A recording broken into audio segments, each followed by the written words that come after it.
एक सवाल पिछले कुछ दिनों से दिमाग में आ रहा है कि आखिर बुजुर्ग यानी 60 साल से अधिक उम्र वाले स्त्री पुरुष अपने आप को दुखी, परेशान क्यों समझते हैं?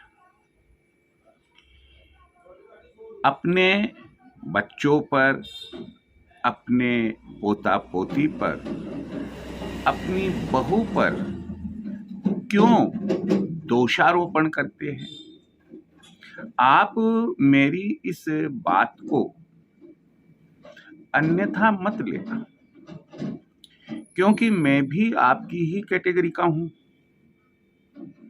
जब मैं और आप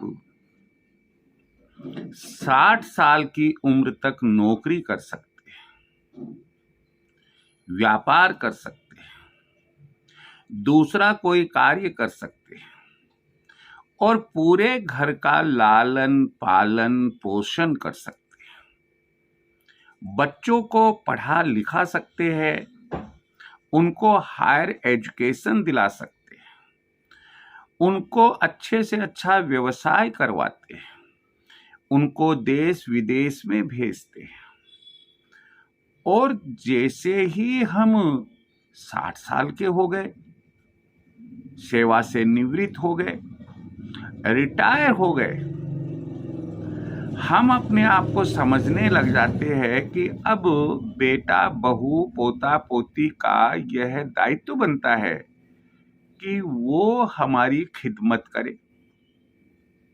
भाई एक बात बताओ, यदि आपका बेटा कलेक्टर बन जाता है तो क्या 60 साल बाद में आप उसे कलेक्टर साहब कहकर जिकारा लगाकर उसके दरवाजे के बाहर खड़े हो जाएंगे? घर में जब वह आएगा तो आप तो उसको उसके नाम से ही पुकारेंगे। बहू चाहे जितनी पढ़ी लिखी हो, चाहे जिस पोस्ट पर काम करती हो, लेकिन रहेगी तो आपकी बहू। पोता पोती चाहे जिस पोस्ट पर हो, रहेंगे तो आपके पोता पोती। तो जब आपने हिम्मत 60 साल की उम्र तक रखी, आप में पेशेंस, आप में एंटरप्रेन्योरशिप जब 60 साल तक रही और आप अपनी योजनाओं के अनुसार पूरे परिवार को एक सूत्र में बांधे हुए थे, तो वो सूत्र कहां चला गया? आपकी विल पावर कहां चली गई? आपकी वो योग्यता कहां चली गई? आपसे किसी ने कुछ भी नहीं छीना। मन का एक वहम है और दिमाग में एक गलत फहमी है, और गलत फहमी क्या घर कर गई कि मैं अब रिटायर हो गया। अरे भाई, सरकारी नियम थे, सरकार 60 साल के बाद में, 58 साल के बाद में, 62 साल के बाद में नहीं रखती है काम पर। तो उन्होंने आपको काम से कहा कि भाई अब आप अगले बार से, अगले दिन से काम पर नहीं आएंगे, क्योंकि हमारे सरकारी नियम ऐसा कहते हैं। और जब किसी चीज से हम छुटकारा पाते हैं, जैसे एक क्रिकेटर है और वो कहता है कि मैं अब बैटिंग नहीं करूंगा, तो वो कह देता है कि मैंने क्रिकेट से संन्यास ले लिया या अवकाश प्राप्त कर लिया। तो इसका मतलब ये थोड़ी हो गया कि वो अब उसमें दिल दिमाग नाम की कोई चीज ही नहीं रही, वो कोई काम करने योग्य ही नहीं रहा। सरकारी नियम था, हमने भी अवकाश प्राप्त कर लिया। व्यापार करते थे, अब इच्छा नहीं होती है, नहीं जा रहे, लेकिन ब्रेन आपका वह का वह है, योग्यता आप में वह की वह है, बागडोर घर की आपके पास में वह की वह है। आप क्यों अपने आप में दुखी होते हैं? क्यों भावनाओं में बहते हैं? जैसे आपने जब पढ़ाई करी अपने हिसाब से, नौकरी करी अपने हिसाब से, जो भी ओहदा प्राप्त किया आपने अपने हिसाब से, तो फिर अब क्या बात हो गई? इसलिए मैं आपको यही कहना चाहता हूं यहां पर, हमें कभी भी दुखी नहीं होना चाहिए। अपना स्वयं का काम, अपने स्वयं को देखना है।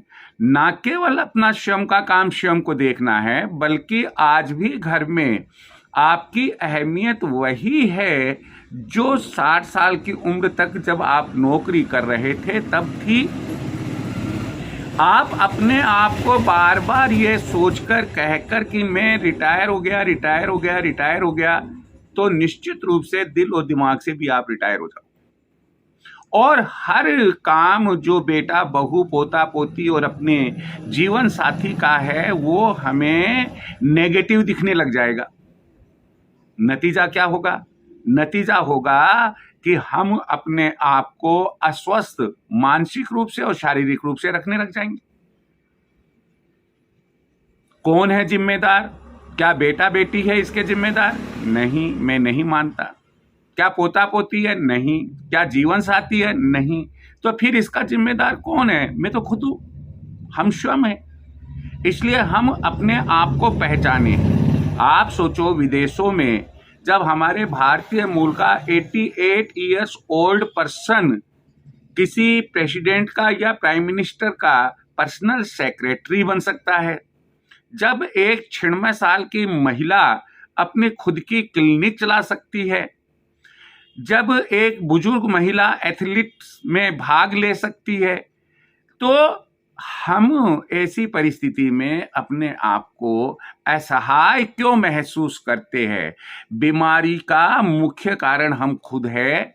मैं अधिक समय आपका नहीं लूंगा, आपको यही कहूंगा, घर में सकारात्मकता बनी रहे, घर में लक्ष्मी बनी रहे, घर में स्वास्थ्य बना रहे और हर प्रकार से हम सुखी रहे। आप अपने आप को बुजुर्ग ना कहे। आप बच्चों को बच्चा ही माने, उसे बड़ा ना माने। आप पोता पोती को अपना पोता पोती ही माने। आप ये ना कहे कि अरे नालायक, तेरे पिता के लिए मैंने ये किया, क्या तू मेरा एक चश्मा भी नहीं ठीक करवा सकता? यह गलत है। आप ये कहो, बेटा इधर आना, मेरा चश्मा ठीक करा कर लाना है, आज शाम तक ठीक हो जाना चाहिए। आपका अभी वही राइट है, आप में वही साहस है, आपकी सोच अभी वही है। दिल कभी नहीं मरता है। जिस रोज दिल मरेगा तो हमारा अस्तित्व क्या है? हम तो खुद अपने आप को ही खत्म कर चुके हो। मन के माने हार है, मन के माने जीत। कहने का मतलब, आप यदि मन से हार गए तो हार गए, मन से मर गए तो मर गए, और मन से जिंदा है तो जिंदा दिली के साथ अपने जीवन को जिए। जो खाना है खाएं, जो पीना है पिए, जहां जाना है जाए, जिसको जो कहना है कहे। आपका हाथ पकड़ने वाला कोई भी नहीं है। अब आप तो कह दो कि यार मैं तो 60 साल का हो गया, अब मैं तो जमीन जायदाद का या इनका बैंक वगैरह का कोई काम नहीं देख सकता। और आपने क्या किया कि अपने बच्चों को बुलाकर उनको कहा, तू ये ले ले, तू ये ले ले, तू ये ले ले, तू ये ले ले। अरे भाई क्यों ले ले? एक पेड़ पर जो ब्रांचेज है, अगर उन ब्रांचेज को आप खुद ही काट देंगे तो फिर भला वो तना, जो स्टेम है, वो तो ठूंठ हो गया। अब वो ठूंठ की तो क्या इज्जत है? कहते हैं कि घर में ठूंठ अगर लगा हुआ हो तो वो भी अपशकुन देता है। तो आप तो अपशकुन ही हो गए। तो अपने आप को ठूंठ मत बनाओ, पूरा एक बरगद या पीपल का वृक्ष या नीम का वृक्ष बनाओ, जो पूजनीय होते हैं, जिसकी शाखाएं होती है, जो हमेशा हमेशा हमें लाभ ही देते हैं, हानि कभी नहीं देते हैं। बच्चे आए, आशीर्वाद ले, आप आशीर्वाद दीजिएगा। कहते हैं हम फला काम से जा रहे हैं, उनको गुड विशेष दीजिएगा। भगवान से प्रार्थना कीजिएगा कि उनको उनके काम में सफलता मिले। और आप अपनी दिनचर्या जैसे पहले थी वैसे की वैसे ही रखिए। समय पर उठिए, समय पर सोइए, समय पर खाइए, और जो समय हमें मिले उसमें आप जो भी हमारा काम, बेटा तेरा काम है, बहू तेरा काम है, ये तो गलत बात है। जब हमने ये कह दिया बड़ों ने कि ये तेरा ये मेरा, तो फिर वो तो बच्चे तो तैयार बैठे हुए हैं, क्योंकि हम जो सबक सिखाएंगे वही सीखेंगे। इसलिए बेटर ये है कि अगर हमें ईंट चूने पत्थर का मकान नहीं चाहिए, बल्कि दिल से बना हुआ घर चाहिए, तो हम सबक देंगे अपने बेटा बेटी पोता पोती बहू बेटी को, ये सब हमारा है, हम सब एक है, एक वृक्ष है, एक परिवार है, तब हम सुखी रहेंगे। एक का दुख सबका दुख, एक की खुशी सबकी खुशी। दुख बांटो कम होंगे, खुशियां बांटो बढ़ेगी। और घर में रोजाना होली, रोजाना दिवाली, जब इच्छा हो तभी पकवान बनाकर खाइए, और जब इच्छा हो तभी बच्चों के साथ घोड़ा बनकर और दौड़िए आप अपने पोता पोती के साथ में, फिर देखिए जीवन का आनंद। आप यंग के साथ यंग बने, बुजुर्ग के साथ बुजुर्ग बने, और जो नौकरी पेशा बच्चे हैं उनके साथ में वैसी नसीहत दे कि बेटा गवर्नमेंट के रूल्स ये है, समाज के रूल्स ये है, रिश्तेदारों के रूल्स ये है, हमें किस तरीके से अपने आप को सरवाइव करना है यह सोचिए।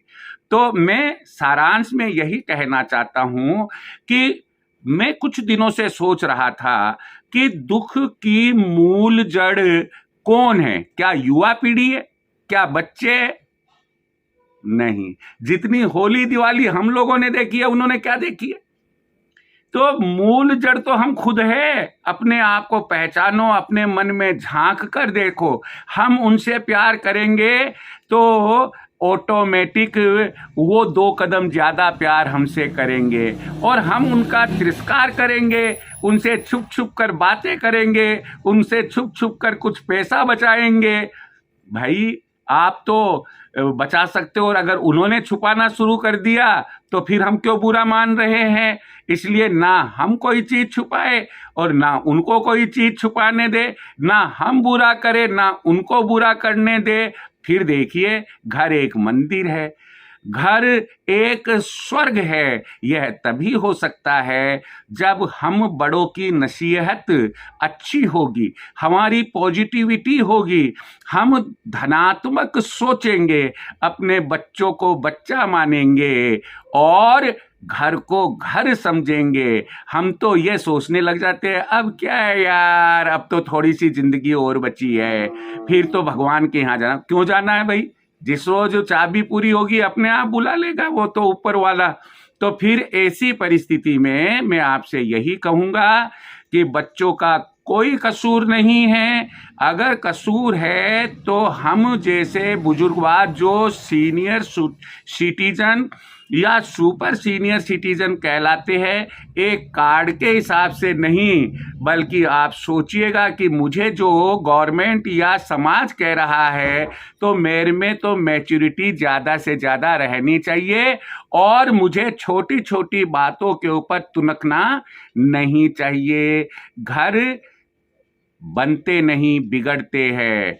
मैं उम्मीद लेकर चलता हूं कि मेरी बात को सकारात्मक लेंगे और इस पर पूरा गहन विचार करेंगे, और टूटे हुए घरों को हम बुजुर्ग वापस मिलाने की कोशिश करेंगे। वैसे मैं आपको एक बात की जानकारी लास्ट में देना चाहूँगा कि मैं अपने आप को बुजुर्ग नहीं मानता। कई बार तो मैं अपने आप के लिए ही सोचने लग जाता हूँ कि यार क्या मेरे को 8 साल हो गए रिटायर हुए, और फिर दिमाग में आता हाँ यार 8 साल हो गए, तो बड़ा आश्चर्य होता है।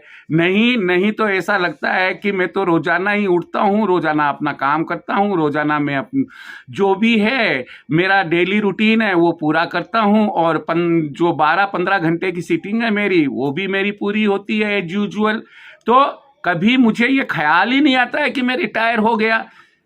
भगवान करे कि आप मेरे लिए पर आप प्रार्थना करें कि मेरी ये सोच मेरे लिए भी बनी रहे, और आप लोगों के लिए भी ये बनी रहे कि कभी आप अपने आप के लिए ना सोचें कि आपने अवकाश प्राप्त कर लिया, रिटायर हो गए। जय श्री कृष्णा।